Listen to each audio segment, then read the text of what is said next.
जय हिंद साथियों, मैं चंद्र प्रकाश सैनी आप सभी का स्वागत। किसी ने सच कहा है कि अगर तू अपनी लाइफ में खुश है तो सबसे बड़ा खुश तू ही है, और अगर तू दूसरे की तरफ दुनिया में ध्यान दे रहा है तो जिंदगी में तू कभी खुश नहीं हो पाएगा। साथियों, ये एक छोटी सी कहानी आपको बहुत मोटिवेट करेगी और लाइफ में आपको एक सही डायरेक्शन देगी। साथियों, ये कहानी इस प्रकार है कि एक भिखारी होता है तो वो एक किसी के घर पे जाता है भीख मांगने के लिए।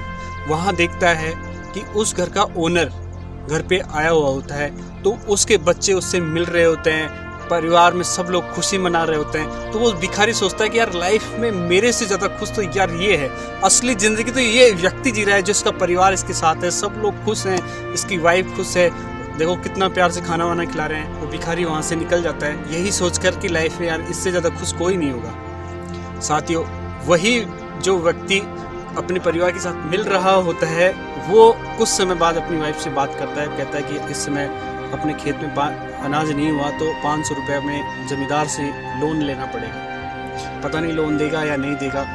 तो साथ ही वो जमींदार के पास पहुंचता है, जमींदार को कहता है कि सर मुझे 500 रुपये का लोन दे दो।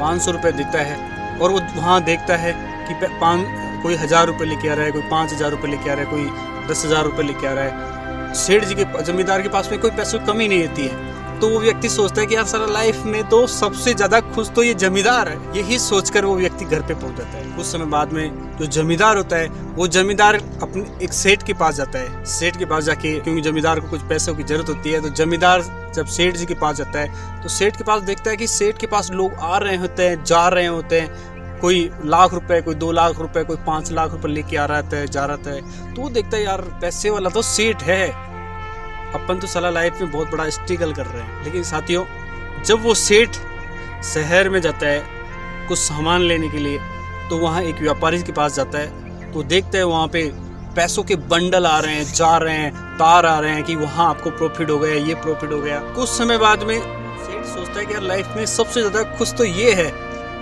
जिंदगी में सबसे ज़्यादा खुश ये सेठ है, ये बिजनेसमैन है, मैं कुछ भी नहीं हूँ, मैं तो नाम का सेठ हूँ और कुछ नहीं है। वो बिजनेसमैन, शाम को उसको एक तार मिलता है कि आपको 5 लाख रुपए का घाटा हो गया। सेठ का मूड खराब हो जाता है। सेठ के नौकर कहते हैं आज आपको मुख्यमंत्री साहब की मीटिंग है, वहाँ पहुँचना है, वहाँ राज्यपाल साहब भी आएंगे। वो सेठ जैसे तैसे तैयार होता है, मूड खराब होता है कि मुझे बहुत बड़ा लॉस हो गया। वो वहाँ जाकर देखता है कि वहाँ बड़े बड़े कमिश्नर आ रहा है, कोई SP आ रहा है, कोई कलेक्टर आ रहा है, कोई क्या आ रहा है, या और मुख्यमंत्री साहब के पास बहुत बड़ी मीटिंग है। वो बिजनेसमैन यही सोचता है कि लाइफ में अगर खुश है तो सबसे ज़्यादा खुश मुख्यमंत्री है। वो मुख्यमंत्री सोचता है कि साला क्या की लाइफ है ये, सुबह से लेकर शाम तक लोगों की सेवा करता हूँ, ये करता हूँ, वो करता हूँ, लोग गालियाँ पे गालियाँ निकालते हैं, कोशिश करता हूँ सबको खुश रखना, लेकिन फिर भी खुश नहीं रख पाता। अपनी आवाज़ पे रेस्ट कर रहा होता है, तब वो बाहर देखता है कि एक भिखारी की आवाज़ आती है, भीख मांगने वाले की। तब वो उठकर देखता है तो भिखारी होता है।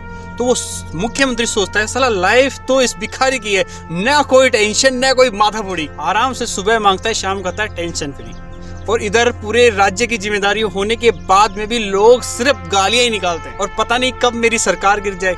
इसलिए साथियों, ये कहानी का शीर्ष यही है कि आप किसी की और की खुशी पर मत जाओ। आप सबसे पहले अपने खुद पर स्ट्रगल करना सीखो कि आप क्या हो, जो ईश्वर ने आपको संसाधन दिए हैं उस पे बिलीव करना सीखो। हमारे देसी कहावत है कि दूर के डूंगर दूर ही चोखा लगे है, यानी कि जो पहाड़ जो दूर होते हैं वो ही अच्छे लगते हैं, जब उनके ऊपर चढ़ाई होती है तो बहुत कठिनाई होती है। इसलिए मेरे साथियों, मैं हमेशा आपको एक ही बात कहूँगा कि आप जिंदगी में हमेशा जोश और जुनून के साथ आगे बढ़ते रहिए और कुछ नया इतिहास लिखने की बात करिए। इसी के साथ जय हिंद, जय भारत।